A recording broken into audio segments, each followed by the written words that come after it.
Mak jelek, umbar janji muluk-muluk, Cak Imin auto kena tampol Sandiaga Uno.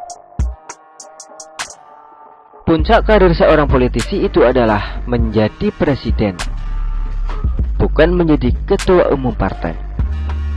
Itulah kenapa banyak politisi kita berusaha mati-matian untuk bisa ikut pilpres.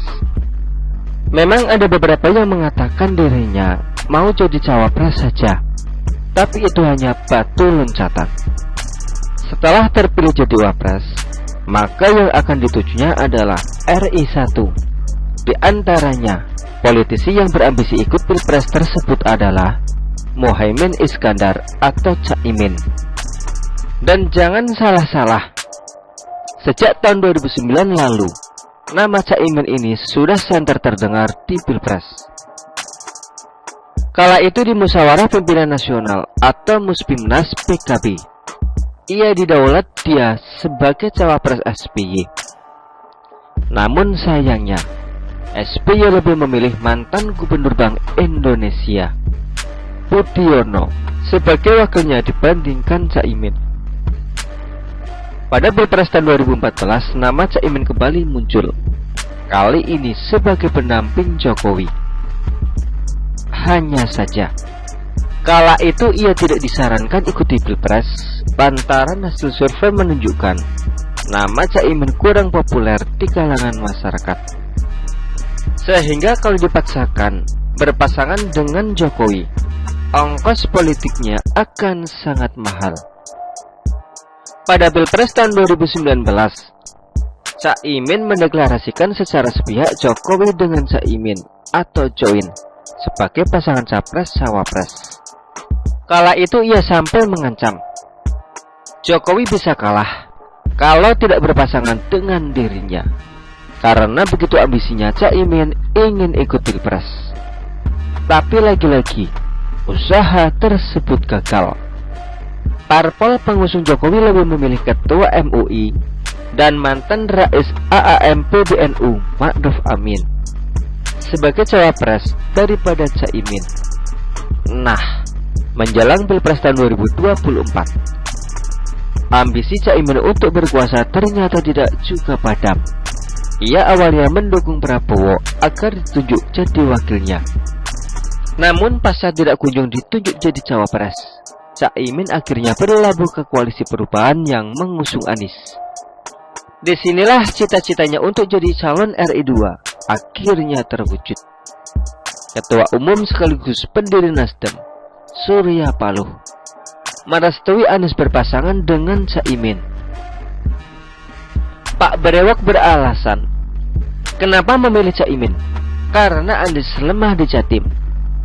Sedangkan berdasarkan hasil pemilu tahun 2019 lalu, PKB mendapatkan suara terbanyak di Jatim, yakni sebesar 4.209.000 suara atau 19,409% dari total suara yang sah.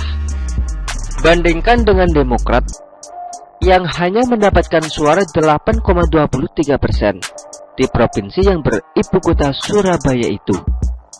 Jadi bisa dibilang Cak Imin sekarang sudah selangkah lebih maju dibandingkan pada pilpres sebelumnya. Namun tentunya ia tidak mau hanya sekedar jadi cawapres. Mantan Menteri Tenaga Kerja era SBY itu juga ingin menang. Nah, salah satu cara yang dia lakukan adalah mengumbar janji BBM gratis untuk masyarakat yang punya sepeda motor. Benar-benar menggiurkan. Siapa coba yang gak mau setiap ngisi pertalite ke SPBU cuma datang doang, pulang tangki motor penuh. Termasuk orang yang punya mobil juga bisa menikmati BBM gratis ini. Pertanyaannya, dengan cara apa? Cukup beli BBM pakai motor, lalu pindahkan ke mobil. Artinya apa? Kelompok yang disasar oleh PKB ini adalah kaum Mokodo atau orang-orang yang maunya cuma gratisan, dan orang yang tidak mau keluar modal ini. Ada banyak banget di negeri ini. seperti novel Mbak Mukmin yang ngomongnya doang mau jadi cawapres Anies, tapi soan ke partai nggak mau dalam rangka meminta dukungan. Termasuk bikin baliho Anies dengan novel pun dia tidak mau. Benar-benar mukundo. Hanya saja yang jadi pertanyaan di sini, BBM gratis untuk seluruh pengendara motor di Indonesia itu bisa direalisasikan atau tidak? Caranya bagaimana? Duitnya dari mana? Dan berapa lama? Kan gak dijelaskan oleh PKB.